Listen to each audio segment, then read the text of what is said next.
사직의 밤이 드디어 새로운 이름을 맞았다.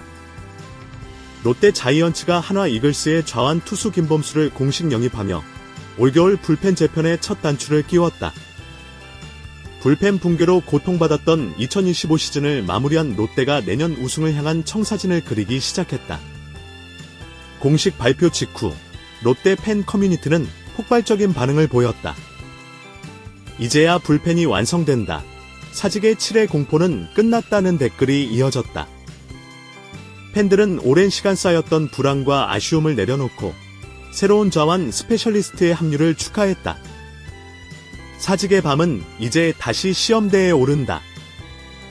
이번에는 다른 공기, 다른 결말을 기대할 만하다. 올 시즌 내내 사직구장의 하늘은 비슷한 패턴으로 어두워졌다. 선발이 6이닝을 버텨도 타선이 점수를 내도 전광판의 시계가 7회를 가리키면 공기가 바뀌었다. 관중석의 함성은 미묘하게 떨렸고 불펜 문이 열리는 순간 관중은 농담처럼 말했다. 또 그 장면이야. 그 농담은 곧 현실이 되었고 일상이 되었다. 롯데 불펜의 문제는 단순한 개인 부진이 아니었다. 이름값만 보면 리그 최상위권의 필승조지만 현실은 신뢰의 붕괴였다. 김원중, 정철원, 최준용으로 이어지는 라인업은 불안정했고 경기의 흐름을 지탱하기엔 체계가 무너져 있었다. 김원중은 세이브를 쌓았지만 내용이 불안했고 정철원은 구속은 높았지만 제구가 흔들렸다. 최준용은 컨디션 기복이 심해 확실한 카드라 보기 어려웠다. 문제는 구조였다. 롯데의 불펜은 이닝의 시작을 볼넷으로 열고 주자를 승계시키고 무의미한 워밍업으로 팔을 태운다는 악순환에 빠져 있었다. 선두타자 출루율이 높아 수비 쉬프트가 흔들리고 카운트 싸움에서 밀리면 결정구 타이밍을 잃었다. 승계주자 관리도 실패했다. 에라이만 보면 견딜만했지만 실점의 질은 달랐다. 중요한 순간마다 바통을 이어받은 투수가 연쇄적으로 점수를 내줬고 경기의 맥이 끊겼다. 과도한 백투백 등판과 워밍업도 문제였다. 불펜은 숫자로만 관리됐고 몸의 리듬은 고려되지 않았다. 3번 연속 던지지 않아도 4번 워밍업을 반복한 팔은 다음날 배신했다. 좌우 매치업도 내구성이 부족했다. 좌타자에게 강한 카드가 없었고 우타자 상대로는 패턴이 읽혔다. 타자는 기다렸고 투수는 서둘렀다. 서두름은 언제나 결과가 나빴다. 그럼에도 희망의 파편은 있었다. 시즌 막판 윤성빈의 150km 중후반 직구가 사직의 공기를 흔들었다. 관중석에는 오랜만에 환호가 돌았다. 하지만 그는 아직 경험이 부족했고 본래 선발 자원이다. 홍민기 역시 불펜에서 잠시 팀을 구했지만 장기적으로는 선발로 키워야 할 선수였다. 결국 구조적으로 지금 당장 믿을 수 있는 불펜 카드가 없었다. 기존 필승조는 신뢰를 잃었고 새로운 얼굴들은 미완성이었다. 감독은 시즌 종료 직후 내년은 반드시 우승을 노릴 해라고 선언했다. 그렇다면 답은 명확하다. 외부 보강, 그것도 구조를 바꿀 만한 규모의 투수 영입이 필요했다. 롯데가 선택한 첫 번째 조각은 한화의 김범수였다. 그의 이름은 FA 시장이 열리자마자 롯데의 리스트 상단에 올라 있었다. 좌완 불펜 자원의 희소성 때문이다. 김범수는 올 시즌 좌타자 상대 피안타율 리그 상위권, 좌타자 삼진율 리그 1위를 기록하며 특화된 능력을 입증했다. 그의 투구 스타일은 명확하다. 강한 어깨 회전으로 만들어내는 슬라이더 각도는 타자의 헛스윙을 유도하고 빠른 볼은 존의 상하단을 넓힌다. 좌타자 상대 3타자 제한 규정 속에서도 원포인트 이상의 역할이 가능한 투수다. 그러나 그는 매일 던지는 불펜이 되어서는 안 된다. 평균 소화 이닝이 길지 않아 풀타임 셋업으로 매일 나서면 오히려 손해다. 김범수의 가치는 정확한 사용 설계에 있다. 7, 8회 동점 혹은 1점차 리드 상황에서 좌타자 구간을 봉쇄하는 카드, 즉 좌완 원포인트 플러스 1포인트 플러스 로스일 때 가치가 극대화된다. 또한 그의 약점인 볼넷 리스크를 최소화하기 위해서는 포수의 프레이밍 능력이 중요하다. 특히 낮은 존에서 스트라이크를 끌어올리는 기술이 김범수의 커맨드를 보완한다. 롯데는 좌완 스페셜리스트를 제대로 운용한 경험이 거의 없기 때문에 코칭 스태프의 매치업 감각 향상이 병행돼야 한다. 롯데는 이번 FA 시장에서 3가지 시나리오를 검토했다. 이영하, 김범수, 조상우 세 이름은 각기 다른 성격을 가졌다. 이영하는 20대 후반의 젊은 우아한 파워함으로 선발과 불펜을 오가며 이닝 소화 경험이 풍부하다. 직구 구속이 높고 슬라이더, 체인지업 조합이 완성형에 가깝다. 그러나 그는 경기마다 기복이 크고 역할이 명확히 정해지지 않으면 오히려 성적이 흔들릴 수 있다. 롯데가 이영하를 택했다면 마무리냐, 세섭이냐, 브리지냐는 역할 설계부터 세워야 했다. 조상우는 경험과 즉시 전력을 모두 갖춘 카드였다. 후반기 반등으로 여전히 리그 최고 수준의 하이레버리지 투수임을 입증했다. 하지만 피로 누적 시 구위 하락이 급격하고 구종 패턴이 읽히면 약점을 보였다. 그를 데려온다면 백투백 금지, 이닝 시작 전담 등 세밀한 관리가 전제되어야 한다. 계약 규모도 크기 때문에 리스크 관리가 핵심이었다. 결국 롯데는 좌완 희소성과 팀 밸런스를 택했다. 우완 중심의 불펜 구조 속에서 김범수는 균형추이자 새 전선의 중심이다. 그의 영입은 단순한 전력 보강이 아니라 불펜 로테이션의 철학 자체를 바꾸는 신호탄이다. 외부 영입만으로는 답이 완성되지 않는다. 롯데의 불펜이 진짜 변하려면 내부의 재정비가 함께 이루어져야 한다. 김원중은 마무리로 남든 셋업으로 이동하든 가장 먼저 볼레드라는 습관을 고쳐야 한다. 초구 스트라이크 비율을 높이고 타자에게 유리한 카운트에서 결정구를 던질 수 있어야 한다.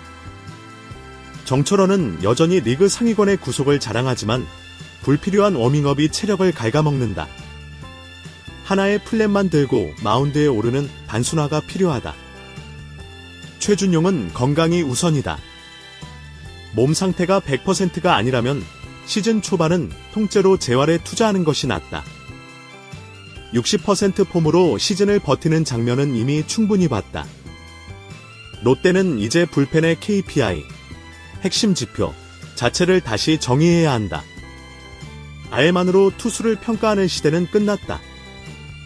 첫 타자 출루율, 승계주자 실점률, 하이레버리지 상황별 프로패스, 초구 스트라이크 비율. 이 4가지 지표가 개선되면 일하는 자연이 따라온다. 또한 불펜 배터리 조합을 고정하지 말고 상황형으로 운영해야 한다. 낮은 존 프레이밍이 강한 포수는 땅볼 유도형 투수와 폭투 위험이 있는 파워함은 블로킹이 강한 포수와 짝을 이루게 해야 한다. 불펜의 워밍업 멈춤 루틴도 훈련 과정에 포함되어야 한다. 준비 대기 멈춤 재가동 내 데이터 비용을 측정하면 불필요한 피로를 줄일 수 있다. 전술적으로도 변화가 필요하다. 1점 차리드에서 마무리를 9회에만 쓰는 전통적 방식은 더 이상 효율적이지 않다. 상대 중심 타선이 8회에 나온다면 그 이닝이 진짜 세이브 상황이다. 마무리를 8회에 투입하고 9회는 셋업 2명이 플래툰으로 나누어 막는 플렉스 세이브 전략이 현실적이다. 이 전략이 가능하려면 셋업의 두께가 전제되어야 한다. 그래서 2명 이상의 외부 수혈이 필요하다는 결론에 다시 도달한다. 김범수는 그 첫 번째 퍼즐이다. FA 시장에서 몸값은 언제나 오른다. 그러나 위험한 계약은 비싼 계약이 아니라 역할이 불분명한 계약이다. 계약서에는 금액과 기간만이 아니라 임무가 적혀 있어야 한다. 마무리 1순위, 셋업 1순위, 좌완 스페셜리스트, 멀티이닝 브리지. 이런 역할 분담이 명확해야 한다. 그 합의가 흔들리면 계약은 금세 이름값만 남는다. 롯데가 안고 있는 숙제는 단순한 불펜 강화가 아니다. 사직구장의 특성, 바람, 습도, 외야 깊이, 파크 팩터까지 고려한 전략적 피치 디자인이 필요하다. 여름철 습도 높은 날엔 브레이킹 볼의 무브먼트가 짧아지고 높은 존 포심의 효율이 떨어진다. 그날의 공기, 상대 타선의 성향에 맞춰 불펜 전체의 결정구 맵을 매일 조정해야 한다. 이는 데이터팀, 불펜 코치, 포수 리더가 한 팀으로 움직일 때만 가능하다.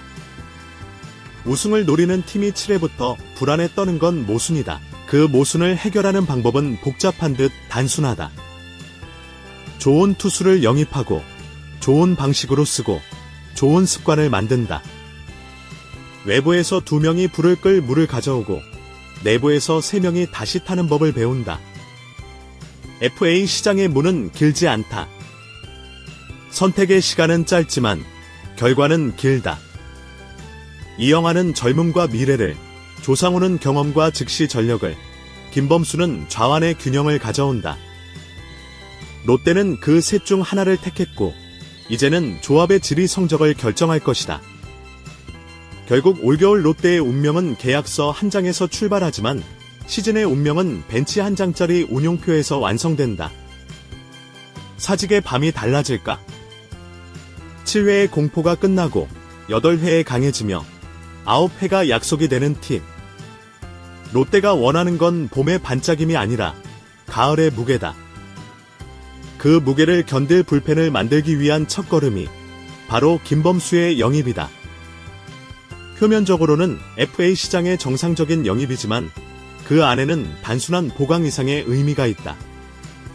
김범수는 롯데 불펜의 심리적, 전술적, 철학적 전환점이다.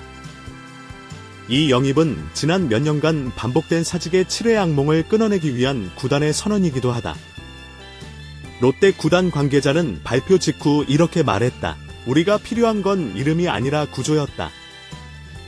김범수는 그 구조를 바꾸는 첫 번째 퍼즐이다. 이 한 문장은 모든 것을 설명한다. 지금까지 롯데는 불펜을 누가 던지느냐로만 판단했다. 하지만 이제는 어떻게, 언제, 누구와 함께 던지느냐의 문제로 접근하려 한다. 그 철학의 시작점이 김범수다. 김범수는 한화에서 성장과 좌절, 그리고 완성을 동시에 경험했다. 2015년 1차 지명으로 입단했을 때만 해도 그는 불안한 제구를 가진 파워피처였다. 하지만 시간이 지나면서 좌타자 킬러로 진화했다. 그의 슬라이더는 리그 평균 대비 수평 무브먼트가 14% 더 크고 좀 바깥쪽 유도율이 51%에 달한다. 이는 좌타자에게 손이 나갈 수밖에 없는 공이다. 문제는 제구의 일관성이었다. 시즌 초반에는 볼넷률이 5.1개에 달했으나 후반기 들어 릴리스 포인트를 3cm 낮추면서 볼넷률을 3.4개로 줄였다. 이는 단순한 기술 조정이 아니라 자기 메커니즘의 재정립이었다. 롯데는 이 지점을 눈여겨봤다. 데이터 분석팀은 김범수가 후반기 조정한 릴리스 각도는 사직구장 환경에 이상적으로 맞는다고 평가했다. 부산의 습한 공기, 낮은 마운드, 해풍이 섞인 체감 바람. 이 조건에서 김범수의 낮게 가라앉는 슬라이더는 오히려 살아난다. 사직구장은 KBO에서 공이 가장 무겁게 날아가는 구장 중 하나로 꼽힌다. 외야가 깊고 해풍이 강하게 불며 여름에는 습도가 80%를 넘는다. 이 환경에서 브레이킹볼은 꺾임이 줄고 호심 패스트볼은 구속 대비 체감 위력이 떨어진다. 그러나 역설적으로 김범수에게는 이 환경이 유리하다. 그의 슬라이더는 평균 2200rpm을 기록하며 높은 습도에서도 회전 손실이 적다. 또한 빠른 팔스윙 덕분에 공의 끝이 밀리는 대신 공중에서 떨어지는 낙차형 슬라이더를 형성한다. 데이터 분석팀 관계자는 말했다. 사직의 공기에서는 단순한 구속보다 회전의 일관성이 중요하다. 김범수는 습한 날에도 브레이킹 볼 각이 흐트러지지 않는다. 좌타자 기준으로 보면 볼이 미끄러지는 게 아니라 붙어서 떨어지는 느낌이다. 이 말처럼 김범수는 사직의 바람 속에서 자신만의 리듬을 만들 수 있다. 그의 영입이 단순한 전력 보강이 아닌 홈구장 맞춤형 투수 설계의 결과물이라는 점이 의미 깊다. 김범수의 이름이 발표된 날 밤, 롯데 팬페이지의 접속자는 평소의 3배를 넘겼다. 드디어 왔다. 이제 불펜 믿고 볼 수 있다는 글이 넘쳐났다. 그 반응은 단순한 FA 영입에 대한 기쁨이 아니었다. 그건 불신의 시대가 끝나길 바라는 집단적 안도의 표현이었다. 사직의 7회는 지난 몇 년 동안 공포의 시간이었다. 한 점차 리드, 투수 교체, 그리고 뒤집기. 그 패턴은 롯데 팬들에게 예감으로 각인됐다. 그래서 김범수의 영입은 단순히 불펜 보강이 아니라 기억의 정정이었다. 부산 출신 30대 팬 A씨는 SNS에 이렇게 썼다. 이제 사직에서 7회 전광판 볼 때 심장이 덜 뛸 것 같다. 우리가 원하는 건 완벽한 투수가 아니라 믿을 수 있는 장면이다. 신뢰는 숫자보다 오래 기억된다. 롯데 팬들은 이제 다시 불펜이 나온다는 방송 멘트를 기대할 수 있게 됐다. 불펜은 단순히 팔의 문제가 아니다. 그건 사람의 관계, 심리, 타이밍의 구조물이다. 롯데는 이번 영입을 계기로 불펜 전체의 운용 방식을 데이터 플러스 심리 병행형으로 바꿀 계획이다. 새로 합류한 불펜 코치는 시즌 후 인터뷰에서 이렇게 말했다. 투수가 언제 던질 준비를 하는지가 성적만큼 중요합니다. 몸이 아닌 마음의 워밍업을 측정하는 지표도 만들어야 합니다. 실제로 롯데는 내년부터 불펜 피로지수, BI, 볼펜 인덱스를 자체 도입한다. 투구 수뿐 아니라 워밍업 횟수, 대기시간, 백투백 등판 간격을 종합적으로 관리해 수치화한다. 김범수의 운용 역시 이 지표를 통해 조정될 예정이다. 이런 시스템은 멜비에서 이미 활용 중이지만 케이버에서는 아직 드물다. 롯데는 좋은 선수보다 좋은 루틴을 가진 팀으로 바뀌려 한다. 김범수의 가치는 낮은 존에서 완성된다. 그가 가장 강력한 구종인 슬라이더를 던질 때 존 하단에서 스트라이크를 판정받느냐가 승부를 가른다. 따라서 포수의 프레이밍 능력은 결정적이다. 현재 롯데의 주전 포수 후보인 정복은과 류지혁, FA 이적 가능성, 모두 낮은 존 프레이밍에서 리그 상위권이다. 특히 정복은은 2024 시즌 낮은 존 스트라이크 유도율이 32.4%로 리그 평균 25%를 크게 웃돌았다. 이는 김범수의 스타일과 가장 이상적인 조합이다. 롯데는 내년 시즌 김범수 등판 시 포수 매칭 고정제를 폐지하고 상황별 매칭제로 운영할 방침이다. 좌타자 중심 타선에는 정복은, 땅볼 유도형 경기에는 블로킹이 강한 포수를 기용하는 식이다. 즉, 김범수를 중심으로 불펜 전체의 리듬이 다시 설계되는 셈이다. 김태형 감독은 기자회견에서 김범수 영입의 의미를 이렇게 정리했다. 우린 공격팀으로 불리지만 올해는 수비와 불펜에서 졌다. 내년엔 불펜이 경기를 완성하는 팀이 될 거다. 김범수는 그 설계의 중심이다. 김 감독의 말에는 단순한 기대 이상의 현실 인식이 담겨 있다. 롯데는 더 이상 한방팀이 아니다. 리그 상위권 타선을 갖췄지만 마운드가 흔들릴 때마다 경기의 리듬이 깨졌다. 그 리듬을 되찾기 위해선 불펜이 경기의 주도권을 가져와야 한다. 그 중심에는 김범수가 서 있다.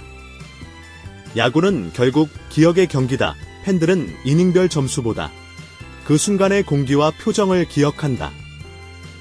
사직구장의 밤공기에는 언제나 묘한 떨림이 섞여 있었다.